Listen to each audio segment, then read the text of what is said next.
The seat that cost an airline $2.5 billion. The first-class cabin of a transatlantic flight should be one of the most peaceful places on Earth. Leather seats that recline into fully flat beds. Champagne served in crystal glasses before takeoff. The quiet hum of an aircraft preparing to carry its most privileged passengers across the Atlantic in absolute comfort. The kind of environment where the world's most powerful people sit back, exhale, and remind themselves that yes, they have, in fact, made it. So when the silence in that cabin broke on a Tuesday morning at John F. Kennedy International Airport, it wasn't because of turbulence. It wasn't because of a mechanical issue. It wasn't because a child was crying in seat 34B somewhere behind the curtain that separates first class from the rest of the world. The silence broke because a flight attendant leaned toward a well-dressed black man standing calmly in the aisle and said 4 words that would eventually cost her employer $2.5 billion. "Sir, you'll have to move." 4 words. Not shouted. Not aggressive in tone. Said the way people say things when they believe, with complete and total confidence, that they are absolutely right. The kind of certainty that doesn't require volume because it assumes the other person already knows the correction is coming and will simply comply. The man she was speaking to did not comply. And everything that followed, the confusion, the humiliation, the stunning revelation, the cancelled contract, the investigation, the headlines, the suspended employees, and the single most expensive airline seat dispute in modern aviation history, all of it started with those 4 words. "Sir, you'll have to move." Stay with me. Because this story is not just about a seat. It is about assumptions. It is about the invisible price tags that people place on other people before those people have said a single word. It is about what happens when a company's employees make a catastrophic mistake in front of the one person on earth they absolutely cannot afford to offend.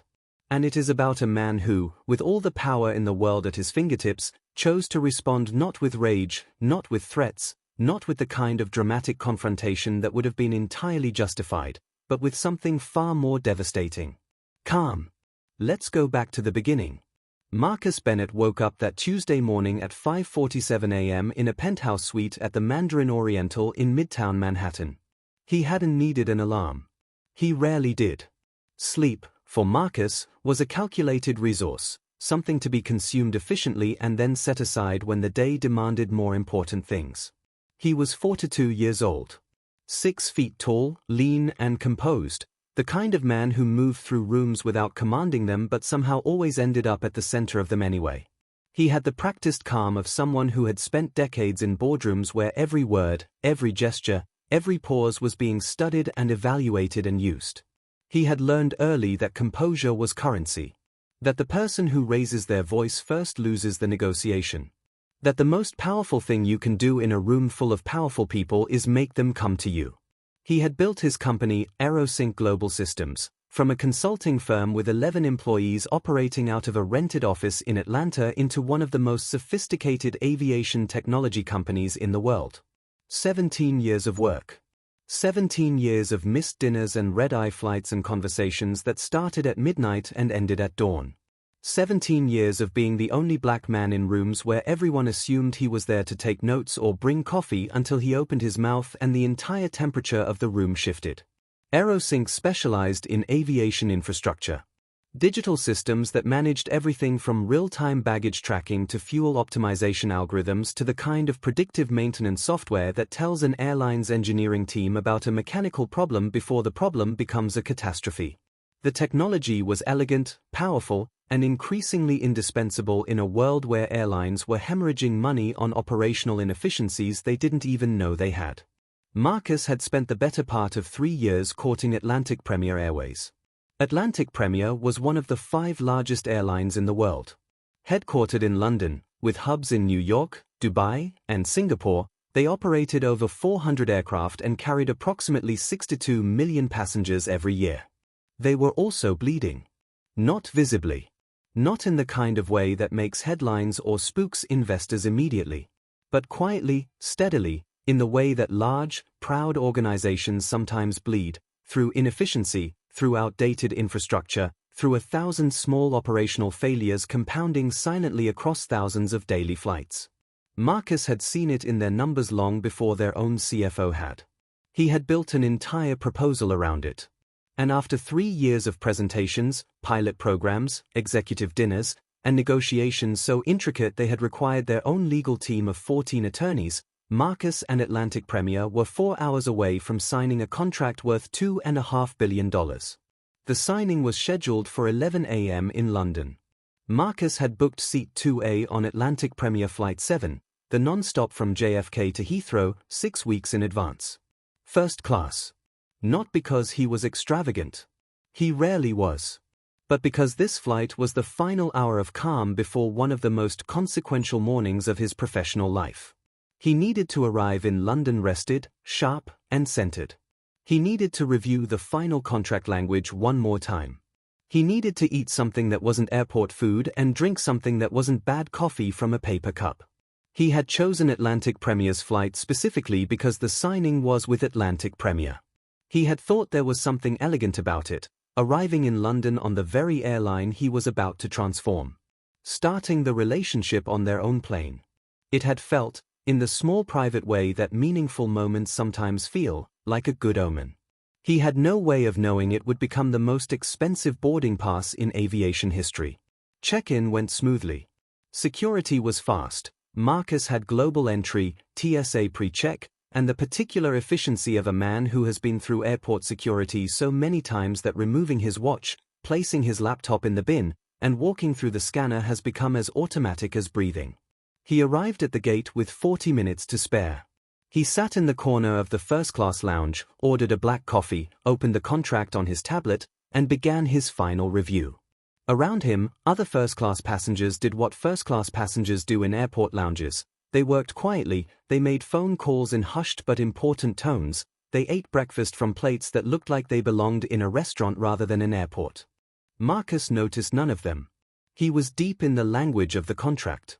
There was a clause on page 47 about data sovereignty, the rights Atlantic Premier retained over the flight data that would flow through AeroSync systems, that had been softened slightly in the last revision, and he wanted to make sure the softening hadn't created an ambiguity that would become a problem 18 months from now.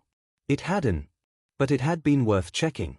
When boarding was called for first class, Marcus closed his tablet, finished his coffee, picked up his briefcase, dark leather, worn at one corner in the particular way of a bag that has been to too many cities, and walked to the gate. He handed over his boarding pass. The gate agent scanned it. The machine beeped. She handed it back without looking up. He walked down the jet bridge. He turned left at the cabin door. And he walked to row 2, seat A, and stopped. She was already sitting there. That was the first thing he registered. Not that she was white. Not that she was well dressed. Just that someone was sitting in his seat. It happened occasionally. Someone misread their boarding pass, got confused between 2A and 22A, made an honest mistake. Marcus had seen it dozens of times. It was rarely a problem. You politely pointed out the confusion, the person apologized, they moved, everyone settled in, the flight left on time. He expected that was what would happen here. The woman in seat 2A was somewhere in her mid-50s. She wore a cream blazer over a silk blouse, her hair expensively highlighted, her accessories coordinated with the quiet precision of someone who took these things seriously. A designer handbag sat on the seat beside her, seat 2B, and her coat was draped across the suite with the comfortable sprawl of someone who had claimed not just her seat but the surrounding territory. She was looking at her phone. She did not look up when Marcus stopped beside her. He waited a moment. Then he said, politely, in the even, unhurried tone of a man who was very much not looking for trouble. "Excuse me. I think you may be in my seat." She looked up then. Looked at him. And in the half-second before she spoke, something moved across her face, an assessment, quick and instinctive and entirely unguarded because she had not yet calibrated her expression for an audience. It was the look of someone sorting through a mental filing system and arriving at a conclusion before they had collected any actual evidence. She said, "You must be confused. Economy is that way." Not a question. Not, "Let me check my boarding pass." Not, "Oh, I'm so sorry, what seat are you in?" A statement, delivered with the mild, almost bored confidence of someone correcting a child who has wandered into the wrong classroom. Economy is that way. Marcus looked at her for a moment. Then he reached into his jacket pocket and produced his boarding pass. He held it out, not aggressively, not with any dramatic gesture, just offered it the way you offer someone information they seem to be missing. This is my assigned seat. Seat 2A. She barely glanced at the boarding pass. The way you might glance at something a stranger is showing you on their phone, enough to register that something is being displayed, not enough to actually read it. I paid for first class, she said. Maybe you're in the wrong row. And here is the thing that you need to understand about this moment, because it is easy to hear this exchange and think, well, maybe she was just confused. Maybe she had genuinely made an honest mistake about her seat and was defending it poorly. Maybe there was no malice in it, just a stubborn error. But she had not shown him her boarding pass. She had not suggested they both check. She had not called for a flight attendant to sort it out neutrally. She had told him economy was that way. She had said maybe he was in the wrong row. Every instinct she had brought to that moment had pointed her not toward resolving a potential confusion fairly, but toward moving him away from that seat with the quiet, absolute certainty that he did not belong there, and she did. Marcus was still standing in the aisle, perfectly still, perfectly calm, when the flight attendant arrived. Her name tag said Kristen. She was young, mid-20s, probably, with the bright, practiced smile of someone who had been trained to project calm and control at all times. She looked at Marcus first, then at the seated passenger, then back at Marcus. And she said, "Sir, please don't delay boarding. Let's find your correct seat." His correct seat. Not "let's sort this out." Not "can I see both your boarding passes?" Let's find your correct seat. The assumption embedded in that sentence was so complete, so total, so perfectly aligned with the assumption the woman in seat 2A had made, that for a brief moment Marcus simply absorbed it. Let it land. Felt the particular quality of being seen as an inconvenience in a situation where you are, objectively, the aggrieved party. He said, "I am in my correct seat." The woman in seat 2A rolled her eyes. Not subtly. She rolled her eyes with the theatrical weariness of someone who is being asked to endure an absurd inconvenience. And she said, loud enough that the passengers in the surrounding seats could hear, "This is ridiculous." Marcus turned slightly, not toward her, but toward Kristen, and said, still in that same unhurried tone, "Could you scan the boarding pass?" It was a reasonable request. It was the simplest, most efficient, most obvious solution to the situation. Scan the boarding pass. The system will confirm whose seat it is. The person who is wrong will move. 30 seconds and the whole thing is resolved. Kristen hesitated. It was a short hesitation, maybe 2 seconds. But 2 seconds is a long time when someone is asking for something reasonable, and the hesitation itself tells you something. It tells you that the person hesitating is weighing options they shouldn't need to weigh. That they are calculating something in that pause. That the boarding pass isn't the only variable in the equation they are solving. Then she said, firmly, "Sir, if you don't cooperate, we may have to involve security." Security. The word dropped into that first-class cabin like a stone into still water. The ripples spread outward, heads turning, expressions shifting, the entire social temperature of the cabin adjusting around that single syllable. Marcus had asked to have his boarding pass scanned. He had been still. He had been calm. He had not raised his voice. He had not made a single threatening gesture. He had done nothing, except stand in the aisle beside his assigned seat and ask, twice, politely, to have his legitimate claim to that seat verified. And the response had been the threat of security. He looked at Kristen for a moment. Then he looked at the woman in seat 2A, who was now examining her phone with a satisfaction she wasn't bothering to conceal. Then he looked back down the length of the aisle at the other passengers who were watching him with the range of expressions that strangers wear when they are watching something uncomfortable, some with sympathy, some with curiosity, some with that particular studied neutrality of people who have decided this is not their situation and they will not be drawn into it. He stepped to the side. He did not move to economy. He simply stepped out of the direct path of the aisle and opened his briefcase on the armrest of the seat across from 2A. Seat 2B was now occupied by the woman's handbag, but the armrest was accessible. He placed his briefcase on it, reached inside, and removed his laptop. If you need to involve someone, he said quietly, please do. Then he sat down in the jump seat near the bulkhead, not because he had been told to, not because he accepted that it was his place, but because he had decided something in that moment. He had decided that this was going to be resolved, and that the resolution was going to come not from an argument in an aircraft aisle but from a process. A quiet, efficient, unstoppable process. He opened his laptop. And he started typing. The email he sent was 11 words long. He sent it to his chief of staff, a woman named Diana Reyes who had been with him for 9 years and who understood, without needing to be told, that an 11-word email from Marcus Bennett at 7:43 in the morning on the day of the Atlantic Premier signing was not something to file away and address later. The 11 words were, on the plane. Issue with my seat. Loop in legal. That was it. No exclamation points. No capital letters of alarm. No dramatic language. 11 words, the way you might leave a note saying you'd gone out to get groceries. Diana Reyes read that email at 7:44 a.m. and immediately called the lead partner at Morrison & Hayes, the firm handling the AeroSync contract. Then she called Marcus's head of corporate communications. Then she called AeroSync's head of investor relations. Then she sat down at her desk and began pulling up every contact she had at Atlantic Premier Airways, not their legal team, not their contracts division, but their executive suite. Marcus, meanwhile, had closed his email and reopened the contract on page 47. He was still reading when more crew members arrived. The lead attendant's name was David. Older than Kristen, mid-40s, with the grey temples and careful posture of someone who had been doing this job for 20 years and had learned to manage difficult situations with a particular brand of authoritative pleasantness.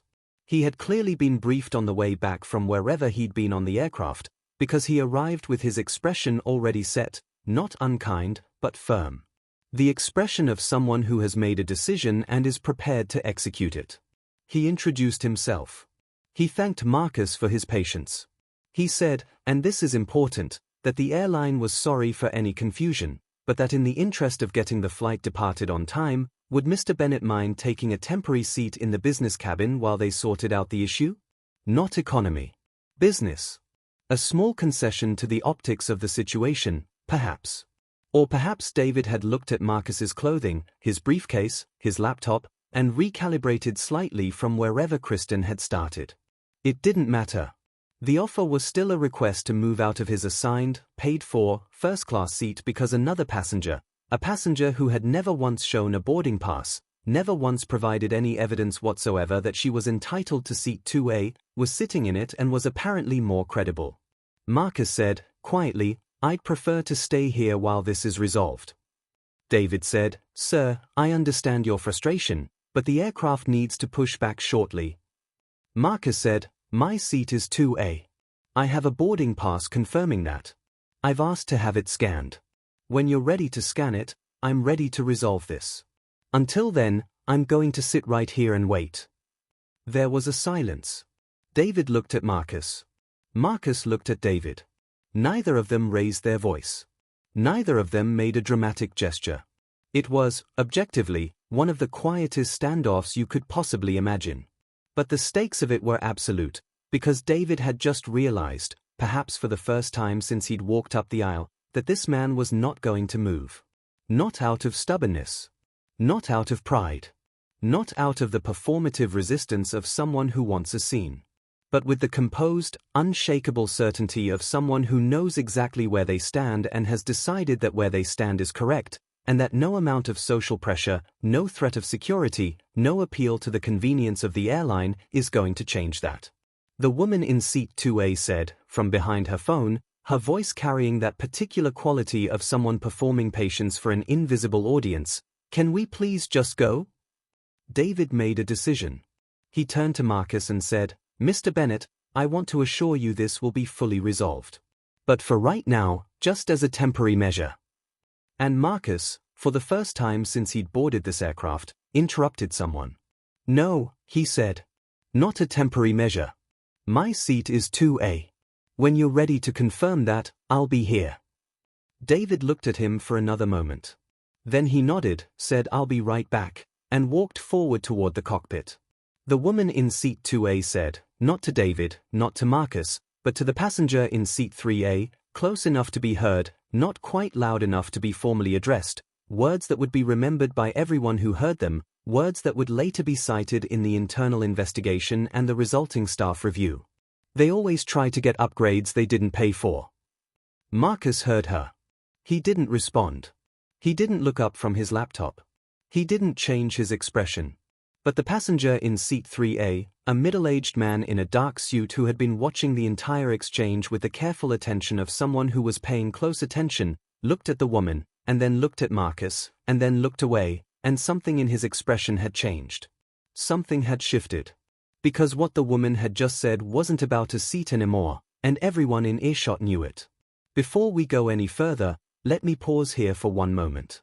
Because right now, you're 20-something minutes into this story, and if you're watching this and thinking about someone in your life who needs to hear it, someone who's experienced something like this, or someone who's done something like this, or just someone who would find this story as riveting and important as you're finding it right now, I want to ask you to do one thing. Hit subscribe. This channel is built for stories like this one. Stories about power, about dignity, about the moments when the world tries to tell you that you don't belong and what happens when you decide, quietly, completely, without a single raised voice, that it's wrong. If that's the kind of story you want more of, the subscribe button is right there. It takes 2 seconds. And it means the next time we publish a story like this, you'll be there for it. Now, back to the plane. Because what happened in the next 15 minutes would change everything. David had been gone for approximately 8 minutes when the gate agent appeared. Her name, as Marcus would learn later, was Patricia Chen, and she had been with Atlantic Premier for 11 years and had never, in 11 years, received the kind of communication that had just come through on her tablet as she stood at the gate preparing to close the door. The message had come through the airline's executive communications channel, a system that existed specifically for communications that needed to move fast and land hard, typically used for operational emergencies, VIP situations requiring immediate intervention, and the kind of regulatory issues that needed to be addressed before a plane left the ground. The message was from Atlantic Premier's Vice President of Global Partnerships. It said, in its entirety, CEO of AeroSync Global Systems, Marcus Bennett, is confirmed to be on board Flight 7 in Seat 2A. He is scheduled to sign our $2.5 billion partnership agreement at 11 a.m. London time. He has flagged a seating incident to his team. I need this resolved immediately. Call me. Patricia Chen read that message twice. Then she walked quickly down the jet bridge, entered the aircraft, and found the lead attendant David in the forward galley. She showed him the tablet. She watched his face go through a sequence of expressions, reading, comprehension, recalculation, and finally the particular shade of pale that appears on a face when a person realizes the magnitude of the error that has been made. He said something quietly to Patricia. She nodded. Then she turned and walked with purpose down the aisle. When she came to Marcus, still sitting in the jump seat, still looking at his laptop, still as composed as he had been from the moment he stepped onto this aircraft, she stopped. And she said, in a voice that was very carefully controlled, "Mr. Bennett, I am so sorry. Could I have a moment with you?" Marcus looked up. He had, at this point, been standing or sitting in various uncomfortable positions aboard this aircraft for approximately 22 minutes while his assigned seat was occupied by a woman who had never once produced a boarding pass and who had made a comment loud enough for the surrounding cabin to hear about people trying to get upgrades they didn't pay for. He said, "Of course." Patricia Chen looked at him, and he could see in her eyes the particular combination of professional alarm and genuine distress that exists in a person who has just understood the scope of something bad. She said, "We have become aware of who you are and of the situation with your seat, and I want to personally apologize." Marcus said, still gently, "Before we get to that, I'd like to know, has my boarding pass been scanned?" Patricia Chen looked at the lead attendant David, who had followed her down the aisle. He had the grace to look ashamed. He said, "No, sir." Marcus said, "Could you do that now?" David took the boarding pass. He scanned it. The screen on his device confirmed, Seat 2A. Marcus Bennett. Business class, first class transatlantic service. There was no dispute. There had never been any dispute. The boarding pass had been real, the seat had been his, and the entire 22-minute ordeal, the dismissal, the accusation, the demand to move, the threat of security, the humiliating walk toward the back of the cabin, had been, from the first moment, an error. A human error of assumption, compounded with every subsequent decision, until it had grown into something that no amount of in-cabin apology was going to contain. Patricia Chen said, "Mr. Bennett, please, let me show you to your seat." Marcus said, "Thank you." He stood. He picked up his briefcase. He walked back up the aisle. The cabin was very quiet. The woman in seat 2A had looked up when Patricia and David came down the aisle. She had watched the exchange. She had seen the tablet. She had seen the boarding pass scanned. She had seen whatever the screen showed. And now, as Marcus Bennett walked back up the aisle toward seat 2A, she finally, produced her own boarding pass and looked at it. And her face changed. Because her boarding pass said seat 3A. One row back. Across the aisle. The perfectly good first-class seat she had walked right past when she had settled into seat 2A and spread her coat across the suite and decided, without checking, that this was where she belonged. She moved without speaking. She picked up her handbag and her coat and she slid out of seat 2A and into seat 3A and she did not say a word. Not an apology. Not an acknowledgement.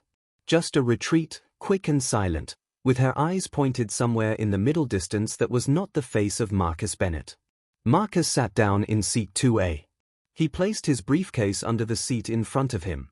He put his laptop on the tray table. He accepted a glass of water from a flight attendant, a different one, not Kristen, who brought it with both hands and an expression that was trying very hard to be professional and mostly succeeding. The captain announced boarding was complete.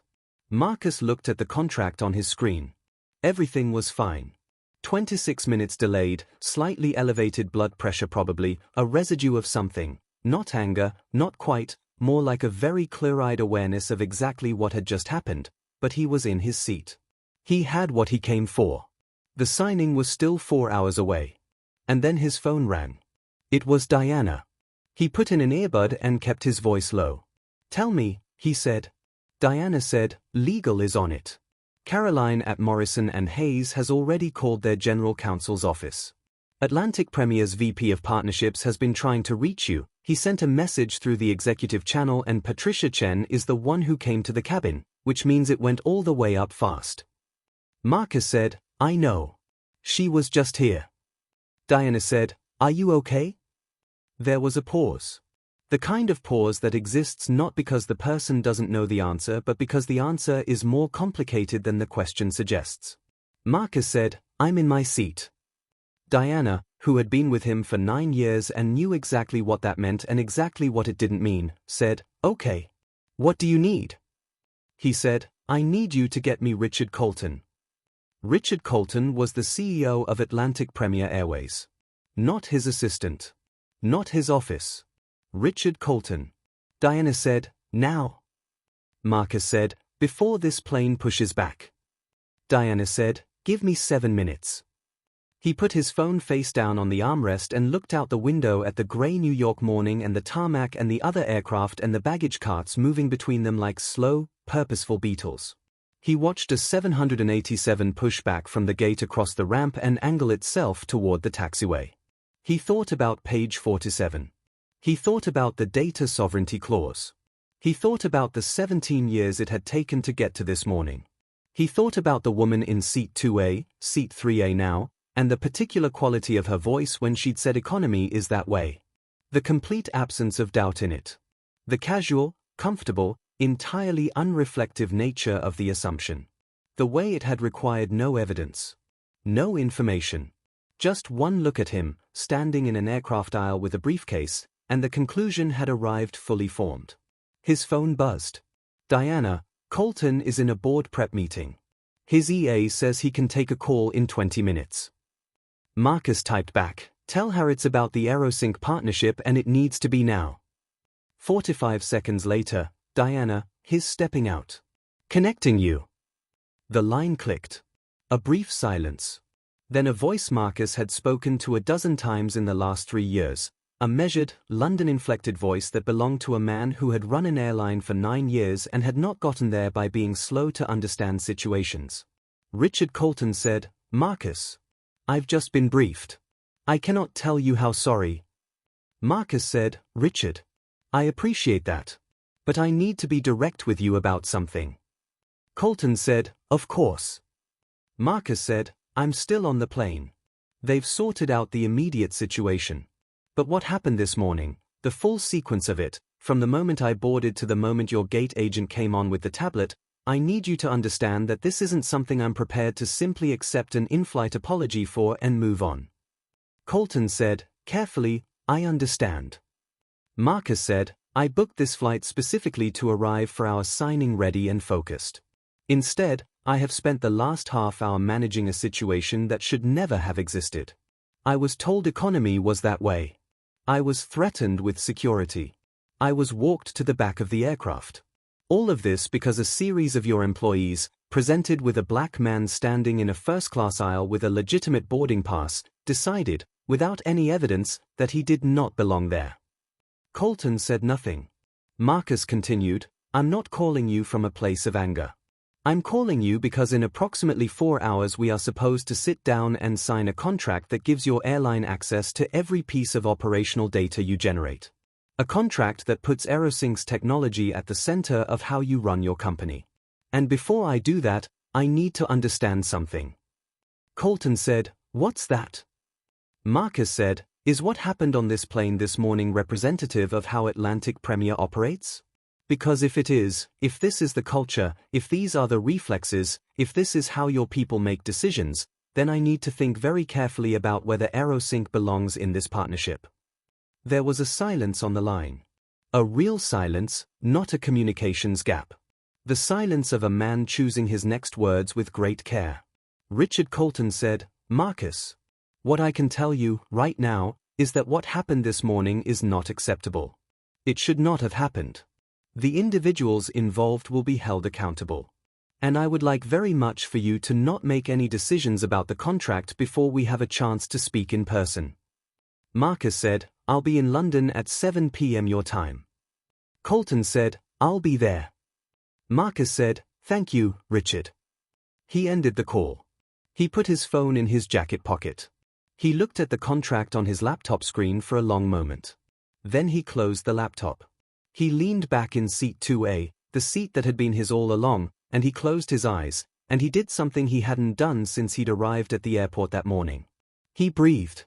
By the time Flight 7 pushed back from the gate, 27 minutes behind schedule, the story had already begun moving. Not publicly. Not yet. But within Atlantic Premier's executive structure, it was moving fast and hard. The VP of Partnerships had escalated to the Chief Operating Officer. The COO had called the Chief Executive. The Chief Executive had just gotten off the phone with Marcus Bennett. And now, in a loop that included the airline's general counsel, its head of human resources, its head of customer experience, and its corporate communications director, there was a conversation happening about exactly how this morning had unfolded and exactly what needed to happen next. The recordings were being pulled. Flight 7 was, like all Atlantic Premier aircraft, equipped with cabin audio monitoring in its first-class section, a system installed originally for safety purposes that had occasionally become relevant for other reasons. The recording from that morning would later be described by the airline's HR director as unambiguous. It captured everything. The first dismissal. The second dismissal. The flight attendant's threat of security. The lead attendant's request that Marcus take a temporary economy seat. And, clearly audible at a volume that suggested the speaker had not calculated how far sound travels in an aircraft cabin, a comment about people always trying to get upgrades they didn't pay for. All of it, unambiguous. In New York, Diana Reyes was on the phone with Morrison and Hayes. In Atlanta, AeroSync's head of communications was drafting holding statements for 2 scenarios, one in which the partnership proceeded, one in which it did not, because Diana had told him to prepare for both. In London, the staff at the hotel where the signing was scheduled were preparing a conference room that the hotel did not yet know might not be needed. And in Seat 2A of Atlantic Premier Flight 7, Marcus Bennett slept. Or at least, he appeared to sleep. He was very still. His eyes were closed. His breathing was even. Whether his mind was actually quiet or whether it was running through scenarios and calculations with the same careful efficiency it applied to everything else in his life, only Marcus could say. The woman in seat 3A, one row back, did not sleep. She sat very still and looked at something in the middle distance that was not a phone screen, not the window, not another passenger. She was very still in the way of a person who has understood, not in any comforting way, exactly what has happened and cannot stop understanding it. She had not said another word since she moved from 2A to 3A. No one had spoken to her. The crew, moving through the first-class cabin with their practiced efficiency, had not made eye contact with her beyond the necessary functional interactions of the service. The passenger in seat 4A, the man in the dark suit who had been watching earlier, had at one point looked in her direction and then looked away in the particular way of someone who has formed a clear opinion and sees no reason to share it. The Atlantic, as it always does, spread itself below the aircraft in grey-blue indifference. And the story continued. Now, I want to stop here and sit with something for a moment. Because this story, and we are not done, we are nowhere near done, we have 7 hours of flight and a signing and a cancellation and an aftermath still to get to. This story is about many things. But one of the things it is most fundamentally about is the gap between what people think they know and what they actually know. The woman in seat 3A had thought she knew something when Marcus walked down that aisle. She had thought she knew it so completely, so automatically, that she hadn't even bothered to construct a conscious argument. She had just known. The way you know hot is hot or up is up. And that kind of knowledge, the kind that arrives without invitation, without evidence, without the friction of actual thought, that is the most dangerous kind of knowledge there is. Because it operates below the level of challenge. It doesn't respond to contradictory evidence because it never had to engage with evidence in the first place. The flight attendant Kristen had thought she knew something too. And David, the lead attendant. They had all thought they knew. And they had all acted on what they thought they knew, each one reinforcing the certainty of the others, building a structure of assumption that became more solid with every decision, right up until the moment Patricia Chen walked onto that plane with a tablet and the whole structure collapsed. It always collapses. That is the thing about structures built on assumption. They look solid until the evidence arrives, and then they don't look like anything at all. The evidence, in this case, was on its way. Marcus woke naturally somewhere over the mid-Atlantic. Outside his window, the cloud cover had broken, and the ocean below was that particular shade of deep midnight blue that you only see from altitude. He looked at it for a moment. Then he checked his phone, in airplane mode, but he could see the time. 3.5 hours to London. He opened his laptop. He spent 45 minutes reviewing the contract. Not page 47 this time. He read it from the beginning. Slowly. Carefully. The way you read something when you are deciding whether you want it. Then he opened a new document. He titled it AeroSync, Atlantic Premier Partnership, Conditions and Considerations. He began to type. He typed for a long time. The cabin, by this point, had settled into the particular suspended reality of a long flight at cruising altitude. The first-class seats had been reclined into their flatbed configurations for those who wanted to sleep. The lights had been dimmed. Soft classical music was piped through the cabin audio at the kind of volume that suggests ambience without demanding attention. Marcus typed, softly lit by his laptop screen, in seat 2A, as the aircraft covered the last 1,000 miles of Atlantic Ocean.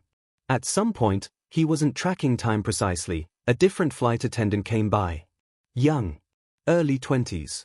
She stopped beside his seat with a hesitance that suggested she had been thinking about stopping for a while before she actually did. She said, quietly, Mr. Bennett. I wanted to. She stopped. Started again. I saw what happened when you boarded. And I want you to know that I'm sorry. Not just because of what we found out later. But because it was wrong. Before any of that. It was wrong.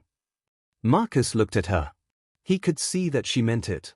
He could see the particular quality of someone saying something because they needed to say it, not because they were required to. He said, thank you. I appreciate that. She nodded and moved on. He watched her go. Then he turned back to his document. He had written 4 pages. He had 3 more to go.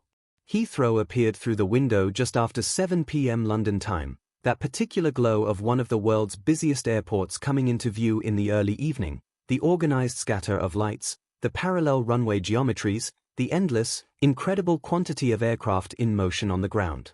Marcus closed his laptop and put it in his briefcase. He straightened his jacket.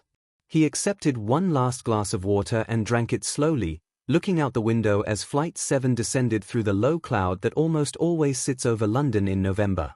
He thought about what he was going to say. He thought about what he was not going to say. He thought about 17 years. The aircraft touched down. The engines reversed with that familiar surge. The aircraft slowed, turned, and began the long taxi to the terminal. Around him, first-class passengers prepared to disembark in the first-class way, unhurried, collected, the practiced ease of people for whom airports hold no friction. Some of them had slept through the entire flight and were only now discovering, from their phones, that something had happened during boarding. Some of them had been awake and alert through the entire sequence and were now watching Marcus with expressions that had been recalibrating themselves across 8 hours of Atlantic Ocean. The woman in seat 3A had been awake for the entire flight. She did not look at Marcus when the cabin lights came back up. She looked at her phone, which she was not using, and she was very still. Marcus waited. When the aircraft door opened and disembarkation began, he stood, collected his briefcase, and walked off the plane with the same measured pace with which he had boarded it. He thanked the flight attendant at the door, not Kristen, not David, but a different one who hadn't been part of any of it and who said "Welcome to London" with a smile that was entirely genuine and entirely unaware. Marcus said, "Thank you." He walked up the jet bridge. He had a meeting to get to. The hotel was 30 minutes from Heathrow by car. The conference room had been booked for 7 p.m. and it was 7:08 when Marcus arrived. He was not late. He was, by his own standards, and by any reasonable standard, almost exactly on time. Richard Colton was already there. Colton was 61 years old, silver-haired, with the particular bearing of a man who had spent his entire adult life in rooms where very large decisions were made. He stood when Marcus came in. He extended his hand. He said, "Marcus." Marcus shook his hand. He said, "Richard." They Saturday. There was a table between them with water and coffee and the final contract documents, 6 copies, tabbed for signature, with the 2 signature pages at the end where they had always been, waiting for the moment that had been 3 years in the making.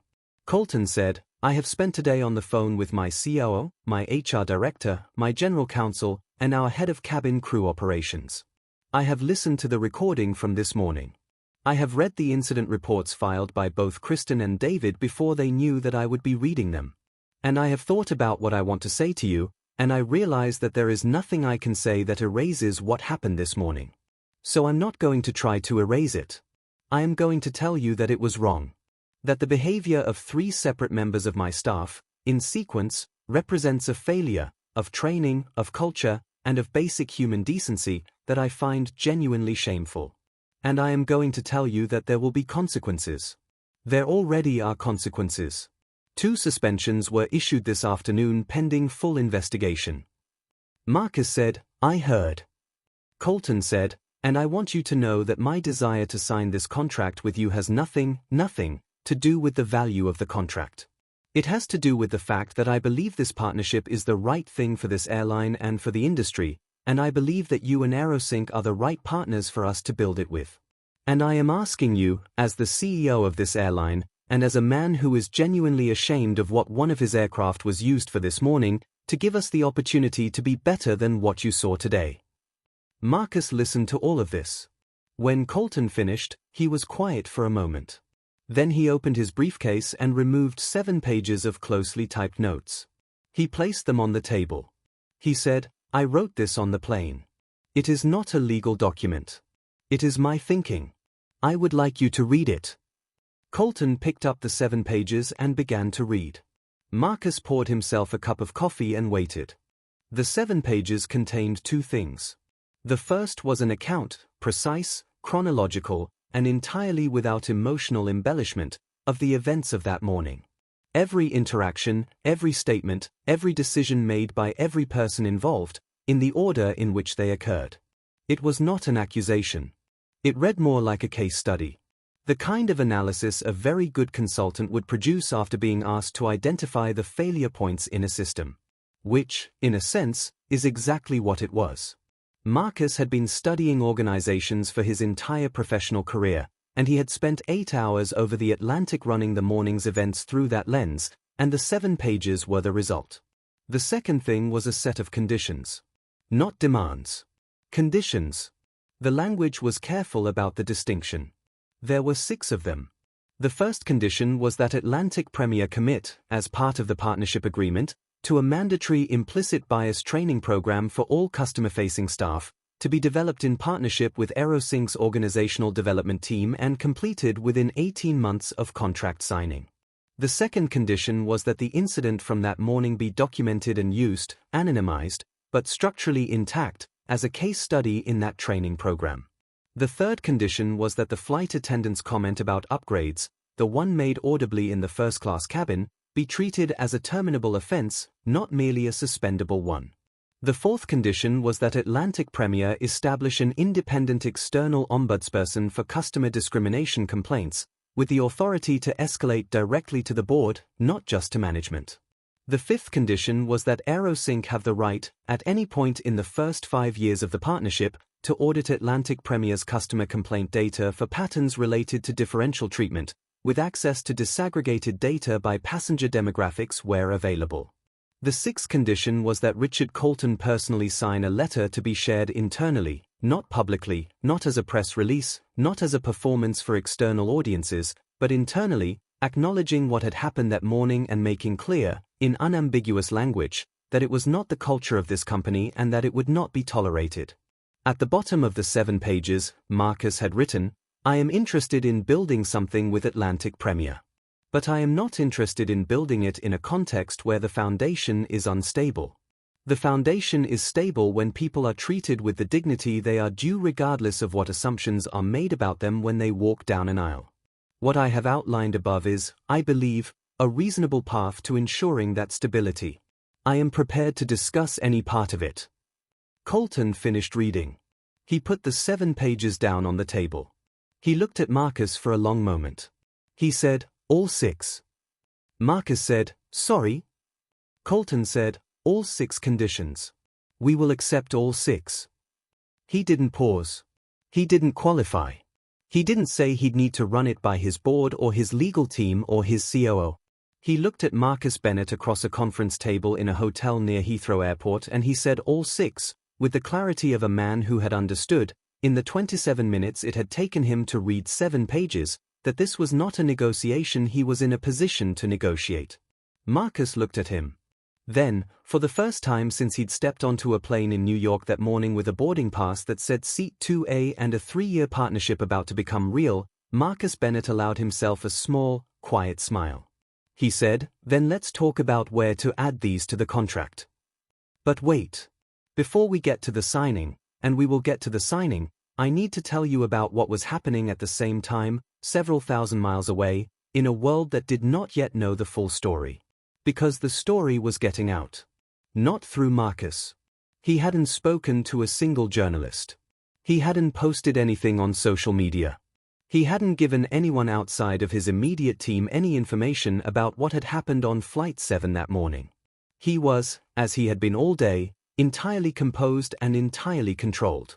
It was getting out because 22 people had been in first class on Flight 7 that morning, and of those 22, at minimum 6 had been watching the boarding sequence with full attention, and in 2024, 6 witnesses on a transatlantic flight are roughly equivalent to 6 cameras. 3 of them had already spoken to people who spoke to other people. 1 of them had sent an email to a contact at a financial news outlet. 1 of them was a lawyer who had quietly noted the sequence of events on her phone during the flight and mentioned it to her partner over the phone from baggage claim. And 1 of them was the man in seat 4A, the one in the dark suit who had watched the exchange between Marcus and the crew with careful attention, who had heard what the woman in seat 3A had said about upgrades, and who had, in the 7 hours of flight that followed, been thinking about what he'd seen. His name was Thomas Ashworth. He was a journalist. Not a gossip columnist, not a tabloid writer, but the kind of financial journalist who covers corporate governance and institutional culture for the kind of publication that moves markets. He had not approached Marcus on the plane. He had not approached anyone on the plane. He had sat in seat 4A and he had watched and he had thought. But from baggage claim at Heathrow, he had made a call. The story published the following morning. Marcus was still in London. He had signed the contract, all 6 additional conditions incorporated, legal review completed in a rapid 4-hour session that began at 10 p.m. and ended at 2 a.m. with 6 copies signed and witnessed, and a handshake between 2 CEOs that felt, to everyone who witnessed it, like the particular kind of handshake that ends something long and difficult and begins something new. He was in his hotel room, asleep, when his phone began to vibrate with the particular pattern of a phone whose notifications have not been silenced and which is now receiving more of them than it typically does at 4 in the morning. Diana called at 4:17 a.m. She said, "It's out." He said, "How much?" She said, "Everything. The seat, the flight attendants, the economy comment, the security threat." And, she paused. Thomas Ashworth from the Financial Review. Marcus said, "From seat 4A. Diana said, "You knew he was there?" Marcus said, "I noticed him. He was paying attention." Diana said, "The piece is, it's very factual. He clearly has multiple sources on the plane. He cites the incident but he doesn't editorialize much. He just lays it out. But the response online is." Marcus said, "I imagine." Diana said, Atlantic Premier's stock opened down 4.5% in Asian trading. Marcus was quiet for a moment. Then he said, "Get me the article. And get me coffee. I'll call you in an hour." The article was thorough, reported with the restrained precision of a journalist who understood that a story this straightforward required nothing more than clarity. Ashworth had described the incident from his own first-hand observation, corroborated by 2 other named passengers, the lawyer in seat 5B and a technology executive from seat 1A, who had both agreed to be cited.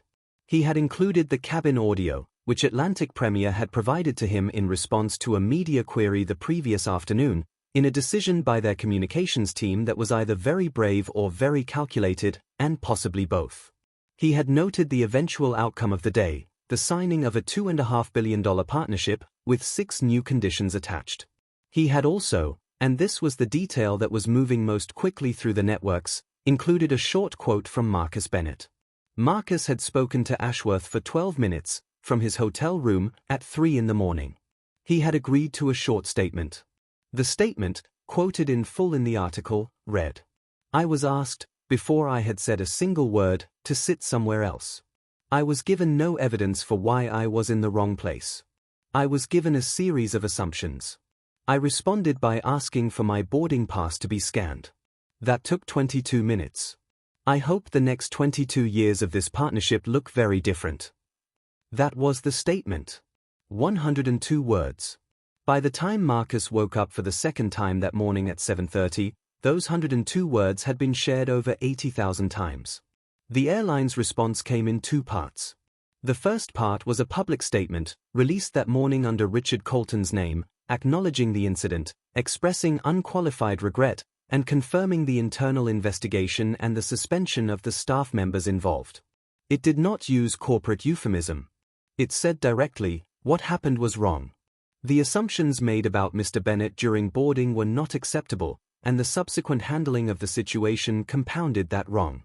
We have failed a customer and we are committed to understanding why and ensuring it cannot happen again. It was, by the standards of corporate communications responding to a racial bias incident, unusually direct. It was written, as Marcus would later learn, by Richard Colton himself, at 1 a.m., while the legal team was still working on the contract addendum. He had refused his communications team's first 3 drafts and written the 4th himself, sitting at the same conference room table where Marcus had handed him 7 pages of closely typed notes. The second part of the airline's response was the internal letter that Marcus had requested as his 6th condition. That letter went out to every member of Atlantic Premier staff, all 23,000 of them, across every hub, every maintenance facility, every customer service center, every reservations office, every aircraft in the fleet, at 9 a.m. London time. It was 4 paragraphs long. It said what had happened. It said why it was wrong. It said what the company intended to do about it. And in the last paragraph, Richard Colton wrote something that the company's head of HR would later say she had not expected from a CEO who had been in the role for 9 years and had never been asked to write anything quite like it. We did not see Marcus Bennett. We saw an assumption. And because of that, we almost lost something of enormous value, not the contract, but the opportunity to be a company that deserves partnerships with people of integrity. I ask every single person in this organization to hold themselves to a standard where the first thing you see, in any customer, in any context, is exactly what they are, a person who has chosen to fly with us, who has paid for a service, and who deserves to receive it with dignity. The letter was 4 paragraphs long. The second paragraph was leaked to the press by 11 a.m. By noon, it was everywhere. The investigation took 6 weeks. Its findings, when released, were made public in a summary, unusual for an internal investigation, but one of Marcus's conditions required it. The summary confirmed what the audio recording had already established.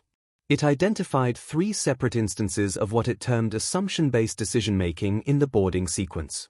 It found that the initial assumption, the one that had set the entire sequence in motion, had been made by a passenger, not by a crew member, but that crew members had then compounded it with their own assumptions rather than applying the neutral verification process that their own training required. It found that the training, in fact, had required the neutral process. The procedure was in the manual. Scan the boarding pass. Verify the seat assignment. Resolve the discrepancy based on the data, not based on who looks more like they belong in first class. The procedure was there. The procedure had not been followed. Not because the crew had decided to ignore it, but because the assumption had been so complete, so automatic, so below the level of conscious thought, that the procedure hadn't even been reached. The decision had been made before the manual ever entered the picture. That was the finding that received the most attention.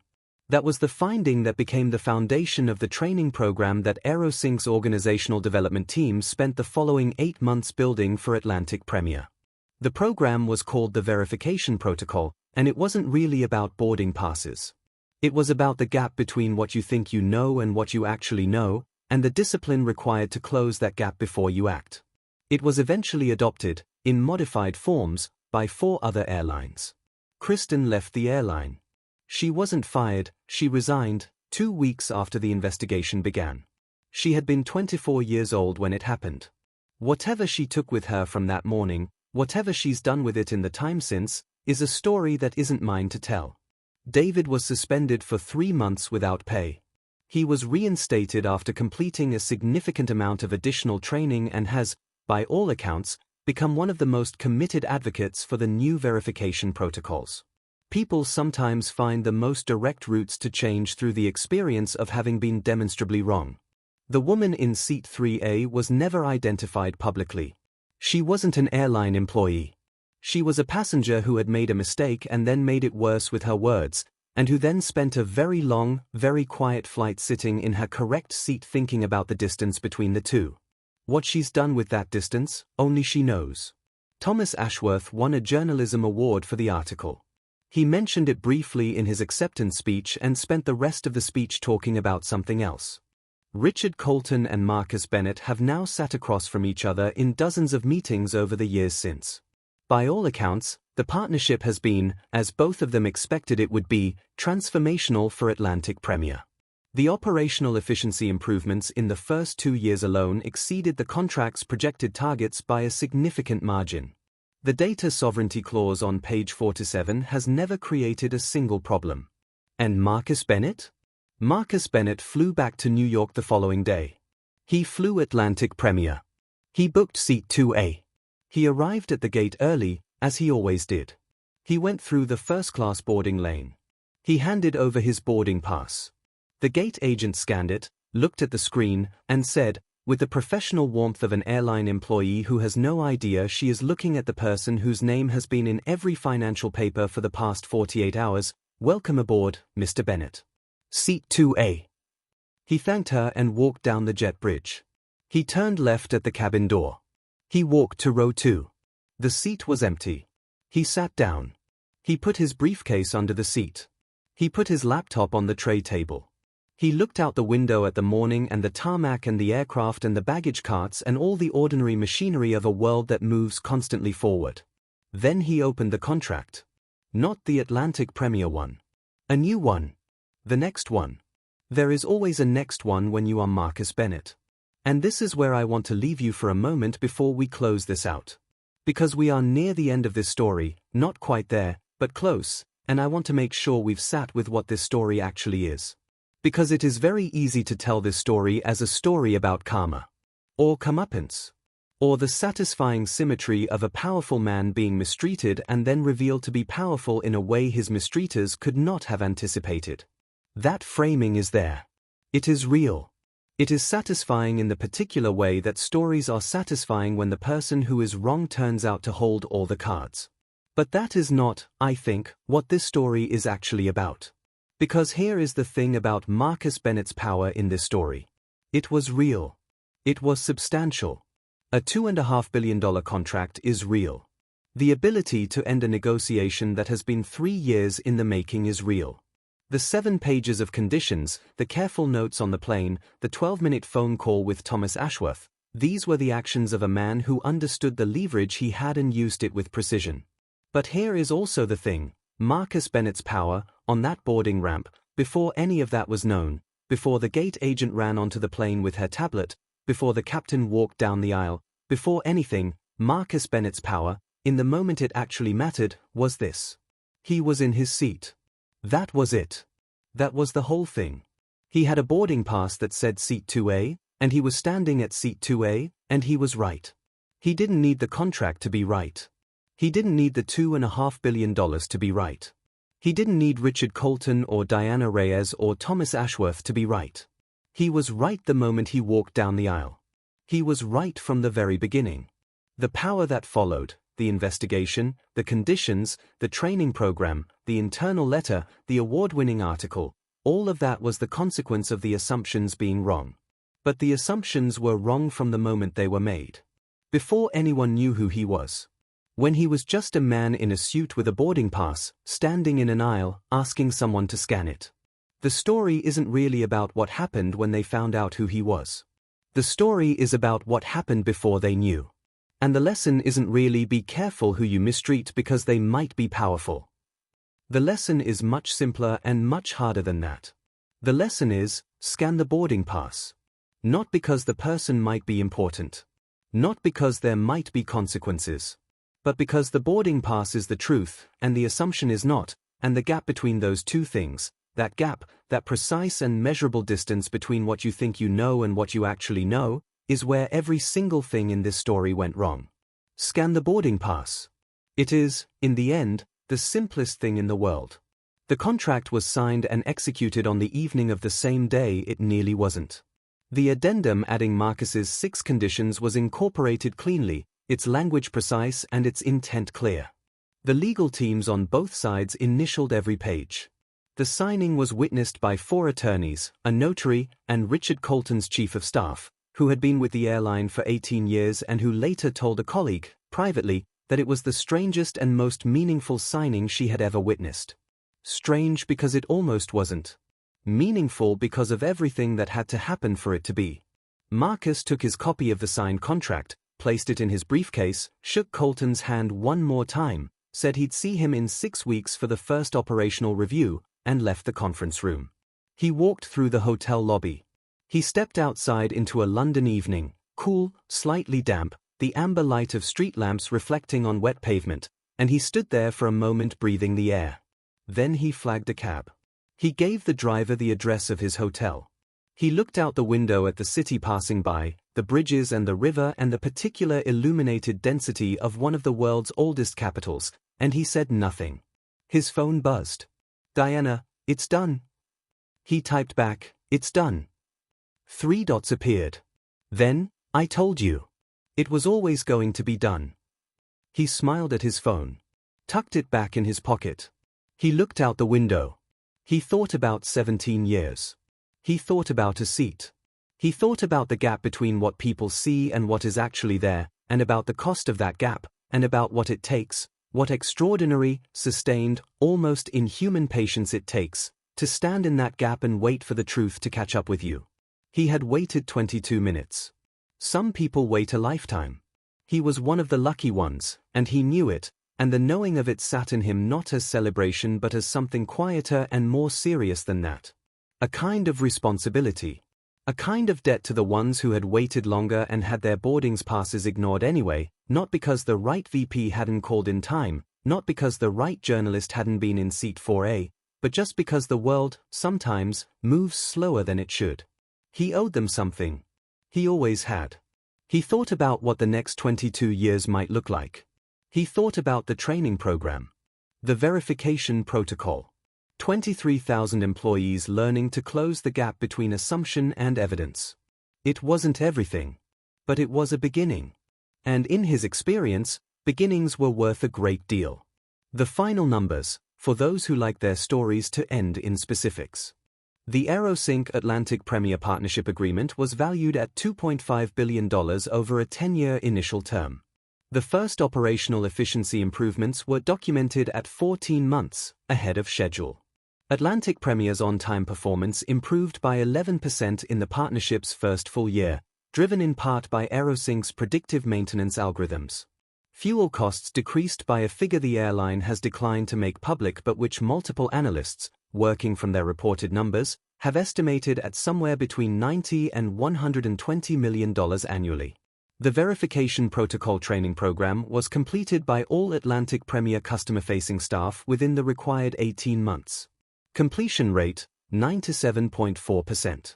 The remaining 2.6% left the company during that period, some by choice, some otherwise. The internal discrimination complaint data, reviewed by AeroSync's team at the 12-month mark as permitted by the fifth condition of the addendum, showed a statistically significant decrease in complaints related to differential treatment in boarding and seating. The effect was clearest in first-class boarding. The airline's head of data analytics presented the finding to the board. She later said that presenting that particular slide was the most satisfying moment of her professional career. The ombudsperson position created under the fourth condition was filled by a woman named Dr. Sarah Okafor, who had previously worked in organizational justice at a large financial institution. She reported directly to the board. In her first 2 years, she handled 41 complaints. 11 resulted in material changes to company policy. 7 resulted in staff disciplinary action.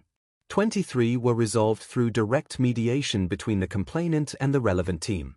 None of them required someone to be a $2.5 billion partner for the complaint to be taken seriously. That was the point. That had always been the point. The woman in seat 3A disembarked at Heathrow and was never publicly identified. If she watched the news in the days that followed, and it seems nearly impossible that she didn't, she saw her own actions described with accuracy and without editorialization by a journalist who had been sitting 1 row behind her. She saw the scope of what had almost happened because of a mistake that began, all the way at the beginning, before the crew arrived, before anything escalated, before any of it, with 4 words said to a man she had never met, whose boarding pass she had never asked to see, whose right to be in that seat she had decided, in a fraction of a second, was less credible than her own. What she did with that knowledge is not something I can tell you. What any of us do with the knowledge of our own assumptions, when we're lucky enough or unlucky enough or brave enough to be forced to confront them, that is always, in the end, the question the story is really asking. What do we do with it? What do we scan after? What do we actually see when we finally decide to look? This is where I'm going to leave Marcus Bennett. Not at the contract signing, though that's where the practical story ends. Not at the 7 pages of conditions, though that's where the professional resolution lands. Not at the 102 words, though those are worth keeping. I'm going to leave him where he left himself, in the back of a London cab on a November evening, watching a city go by, with a briefcase containing a signed contract and a laptop that had, somewhere over the mid-Atlantic, been used to write 7 pages that turned out to matter. He is thinking about 17 years. He is thinking about a seat. He is thinking about the next 22 years, and the training program, and the 23,000 employees, and the 41 complaints, and the 102 words. He is thinking about what you build, and how you build it, and what you do when someone tries to tell you that the building doesn't belong to you. You stay. You hold your boarding pass. You ask them to scan it. You wait for the truth. And you don't move. Before I go, I have a question for you, and I genuinely want to know your answer, so please leave it in the comments because I read every single one. If you had been on that plane, if you had been one of the 22 people in first class who watched this unfold, what would you have done? Would you have spoken up in the moment? Would you have stayed silent? Would you have offered to show your own phone to prove what was visible to everyone watching? And if you stayed silent, why?